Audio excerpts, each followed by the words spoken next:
Let us see what do we have here for you guys today. Saturday, pero sa iba, Saturday. Yan.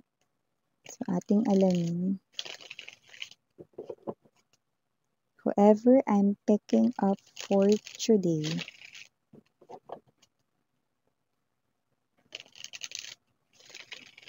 It looks like someone's coming. This is an energy here of someone brand new. Okay? Like, hindi ko rito naaamoy.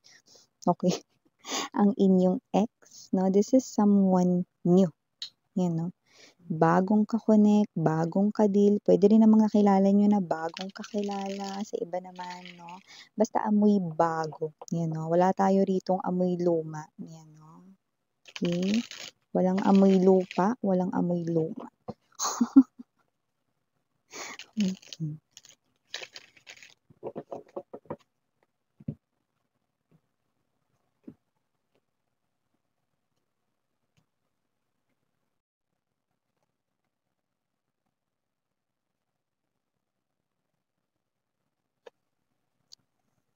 Oh, yun, no? Mukhang masaya ka rito mga babes, no? So nakita ko dito, no, na parang meron dito nagpaganda ng araw mo, nagpaganda ng aura mo, no? So we have here this Nine of Cups energy, no? And it looks like with this sun energy, no, for a lot of you, no, maaring ito yung nagsimula ng magandang araw mo. Maaring ito ay sa umaga na literal mangyari, no? Pero sa iba, maaring when the sun is up, no, or maaaring may liwanag, no? Pwedeng mataas yung araw din. Yung iba naman, maaaring ito ay summertime or springtime mangyari. But I do see na maaaring ito ay umaga, no? Yung tipong pupungas-pungas ka pa lang, no? Yung hindi ka pa nag-aayos talaga, no? Yung energy mo na yung parang kakaunat mo lang, no? Parang pagtingin mo sa salamin na good morning self. Yan, no? Ganong klase ng energy. Yung iba naman basta masaya ako ngayon. Yan, no? Maaring meron ditong nangyaring maganda sa inyo because I'm seeing you happy right in here. But you know, yung vibe dito ha, meron ako nakita rito na parang bigla kayong natigilan, no? Pagkagulat din ito dito sa inyong reading. Let me see what's happening right here. Yeah, look at that. Something is definitely blocking the way. Five of Wands. So, miss yan, ano ba yan? Ang saya-saya, tapos bigla mo sinabing blocking. Eh, lumabas. I'm seeing a road right in here, but I'm also seeing a house. Yan, okay? Page of Wands energy. Yan, no? Let me just get straight to the point. Your crush is here. The one you like.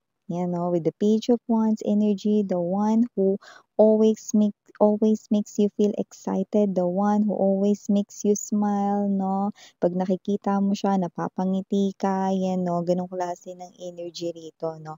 Pero hindi lang dahil sa kanya kaya kayo masaya, iba itong usapan na 'to because I'm getting a different scenario right here. Let me just put muna lahat ng mga energies or i-place sa ating table right in here. Okay, Three of Swords, yun.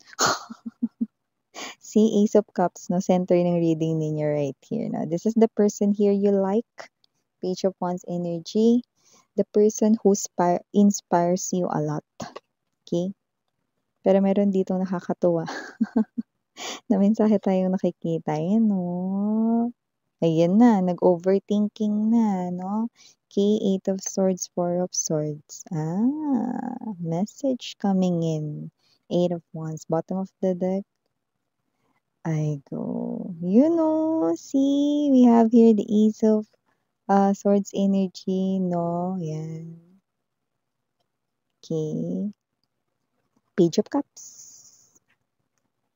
Hi and hello there collective, my name is Yan. Welcome newbies, new subscribers, returning tambayers. Thank you so much sa inyong walang tawang pagtambay, walang sawang pagtambay. At yun nga kung hindi nyo pa knows, meron pa tayong main channel ang The High Priestess. Ang link niyan down below sa ating description box. So if interesado, i-click lamang yan, no? Para mapunta kayo doon at araw-araw nag-upload din tayo ng collective readings for all signs there. At kung hanap ninyo ay reading per zodiac sign, meron din po tayo.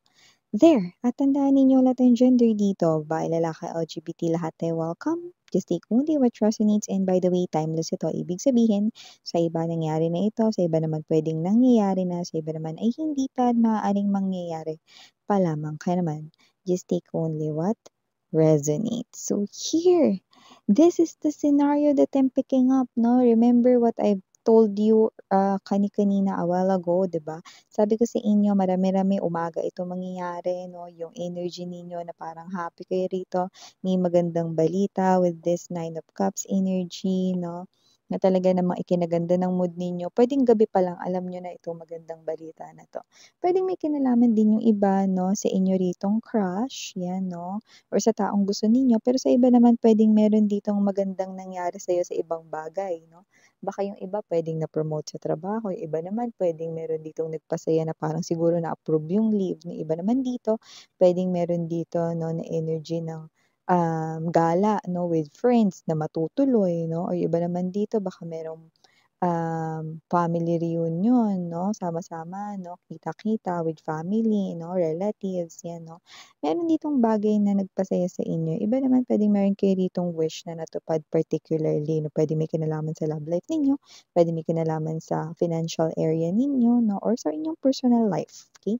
Any areas here of your life 'no, happy kayo rito 'no, to the point na nakita tayo rito kagaya ng sinabi ko sa inyo, I'm seeing a road, I'm seeing, a house din.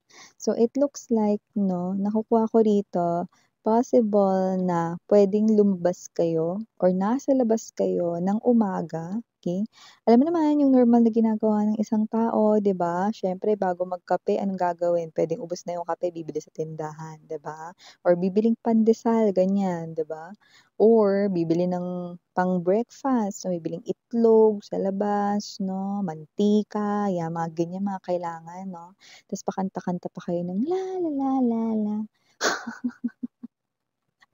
Example lang yun 'no, kasi nga masaya kayo dito sa balita na 'to 'no, naiisip niyo ito so puwedeng alam niyo na ito the night before 'no. So nakita natin dito mga babes na masaya kayo, na umaga 'to hindi pa kayo nag-aayos 'no, puwedeng naka-normal lang talaga kayong pantulog dito, iba naman puwedeng oversize yung shirt 'no, yung gano'n lang pantulog lang, comfy lang 'no, comfortable lang yung suotan 'di ba? Yung iba naman rito puwedeng, alam mo yun 'no, okey lang kahit tamang ayos lang yung buhok mo, hand comb lang 'no, parang okey lang kahit medyo magulo 'no. Iba naman tinali yung buhok 'no, pero may mga ano, nakatikwas 'no, yung mga gano'ng klase ng energy na yung tipong 'di pa kayo naghihilamos, ganyan. Yung tipong 'di pa kayo nakakapag-ayos 'no. Kagaya ng binanggit ko kanina sa inyo 'no, I'm seeing something here blocking the way, 'yan 'no. Literal rito na mapapahinto kayo mga bebs 'no, at matatanaw niyo rito 'no, ng literal ang inyong crush. Andun, ayun oh, 'yan oh, wala na bang ibang daanan dito, aatras ba ako, babalik ba ako, pupunta ba ako, 'yan oh. Iba naman wala kayong magagawa kasi yung iba sa inyo hindi lang siya literal na nandodoon sa puwedeng, dadaanan ninyo, yung iba puwedeng inaabangan talaga kayo mismo sa bahay ninyo, 'di ba? I've mentioned house right in here 'no. Yung iba naman puwedeng hindi kayo pinuntahan sa bahay ninyo 'no, pero, nandodo'n siya, sa dadaanan ninyo. So, lumalabas din dito mga babes na masyado ninyong gusto itong tao na 'to kaya masyado kayong concern sa itsura ninyo 'no, ng umagang iyan. So, nakita ko dito mga babes na yung happiness ninyo bigla ritong nag-iba. Bigla kayo ritong nag-panic, gano'ng klase ng energy 'no. So, kung sino-sino man dito 'no, yung mga makaka-resonate nakikita natin dito mga babes 'no, na panic is real sa inyong energy 'no, at medyo nakakapag-overthink na kayo rito 'no. Ito, don't get me wrong, this Three of Swords right in here 'no, and there's this Five of Cups 'no, hindi ito yung mabibigat na ibig sabihin 'no.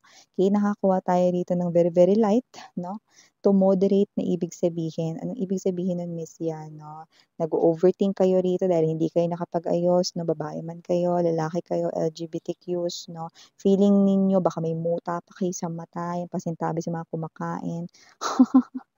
Baka oily ang fest ninyo, lumabas ako ng bahay nang hindi ako nakapag-ayos man lang, 'di ako nakapagpalit ng damit, 'di ko alam kung anong itsura ko ngayon, wala man lang sasakyan diyan, 'di ako makapagsalamin sa bintana nila, you know?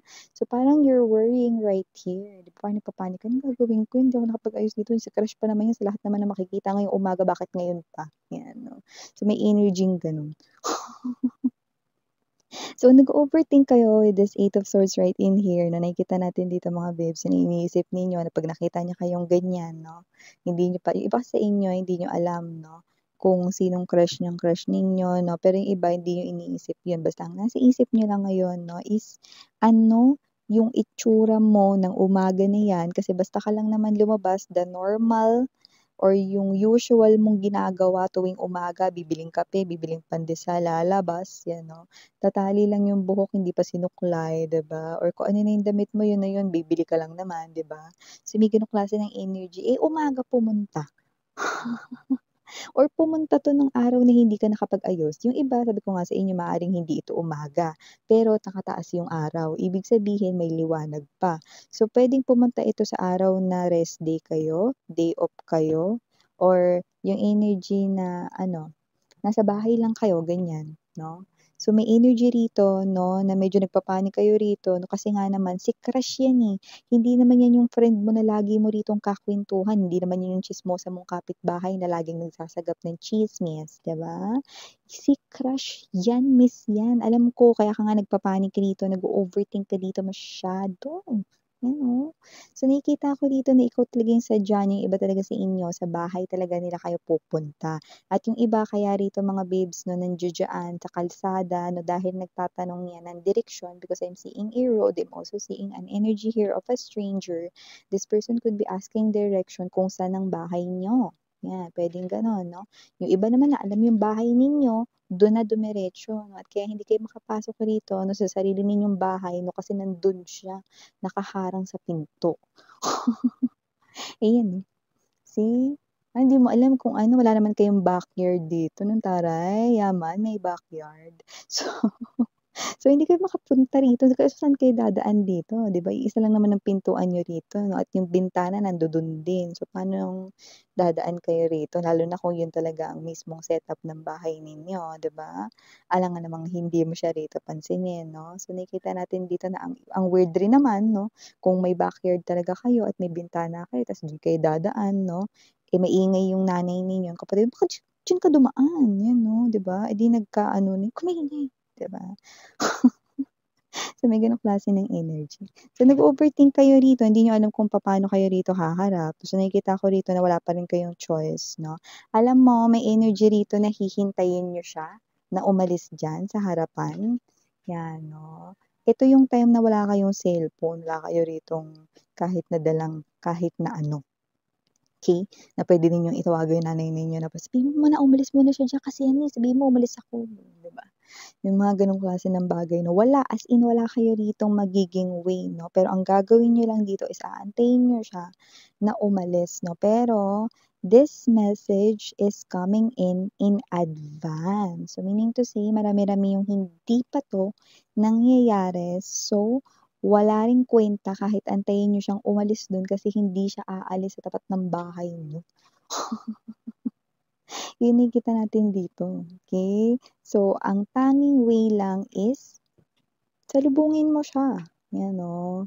Harapin mo, lapitan mo, 'yan 'no. Eh, minsan hindi ako nakaayos, 'yan 'no. Eh, para lang rin alam mo maghihintay siya rito sa'yo 'no, papapasukin 'yan sa bahay ninyo, wala ka ring magagawa. Hindi siya aalis diyan, 'yan 'no.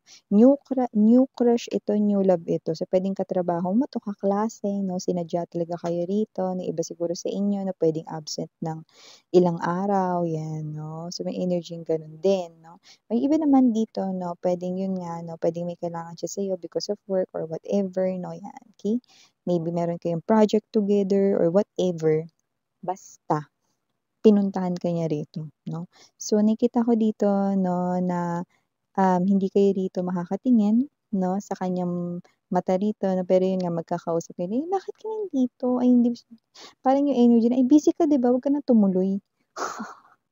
Yung may gano'ng klase ng energy 'no. So, nakikita ko dito na parang, mangyayari rito, makikita niya talaga kayo ng hindi nakaayos mga babes 'no. Pero ang gusto ko lang sabihin sa inyo, okey, iisipin niyo 'yan hanggang gabi 'no. I'm seeing with the Four of Swords right in here, iisipin niyo 'yan hanggang gabi 'no. Masa-stuck 'yan, Eight of Swords energy sa inyong mind 'no. Yung nangyayari ng araw na 'yan or sa araw na 'yan 'no. Yung iisipin ninyo, "Ano ba itsura ko nun, magulo ba yung buhok ko or okey lang naman kahit na magulo yung buhok ko, natali ko ba ng maayos, maayos bang tingnan kahit na malaki yung damit ko or nakapambahay lang ako." Yung mga gano'ng klase ng mukha kong dugyot ba, mga ganyan. Nag-jo-donut na ba ako nun, yung mga gano'n, 'di ba? So, mga alalahanin mo, ito sasakit yung ulo mo rito, 'yan yung bagay rito na parang mag-iisip kayo, nagpa-panic kayo, nag-o-overthink kayo rito 'no, pero you're gonna receive a message that mag-i-stop ng lahat ng pag-o-overthink ninyo, 'yan 'no. A message coming from that special person, 'yan 'no. So, matitigil lahat 'yan 'no. Alam mo, nonsense lahat ng iniisip mo rito 'no, yung tingin mo rito baka nung nakita ka niya na ganyan, iwasan ka niya with the Three of Swords, hindi ka na niya kausapin, malabo ka na niyang maging crush, 'yan ang hindi mo pa naman alam kung meron siyang crush sa'yo or baka may iba siyang crush 'no. Medyo lungkot-lungkutan, lumbay-lumbayan ka diyan 'no, pero nakikita ko dito mga babes na yun 'no, bull's eye, 'di ba?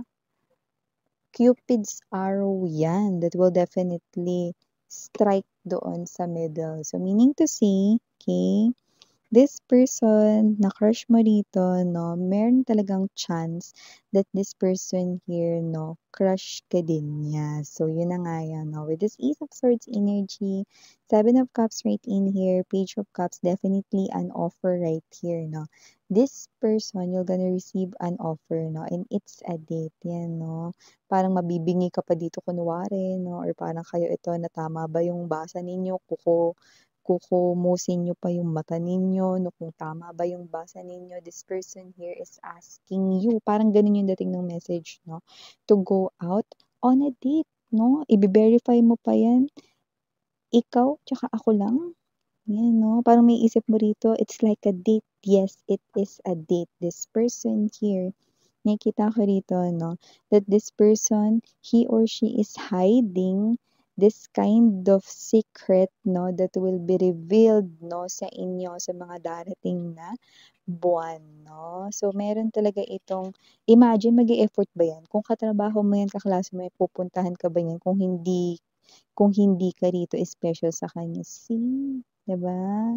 So, ayun na lang yung isipin mo. Kaysa yung iniisip mo pa yung itsura mo ng umaga na 'to or nung araw na 'to, 'yan 'no. So 'yan, see, 'di ba? Tagal-tagal mo pa dun umi-standby sa pader, 'di ba? So kasi naman 'tong energy na ito na this person right here is really someone na nakikita ko dito na medyo tinitingnan niya lang rin dito 'no, kung tama din yung observations niya. Kasi with the Seven of Cups energy, puwedeng hindi pa siya as in gano'n ka-sure kung tama yung radar niya rito na talagang meron kang gusto sa kanya. 'Yan. So, yeah, ito yung mga messages right here for you guys. Ang cute ng reading natin, very, very light lang 'no, pero nakakaloka yung mga pinakita sa'tin. Mga pangyayari dito. So, yan, just take only what resonates. Okay, sarang heyo, love and light. Annyeong.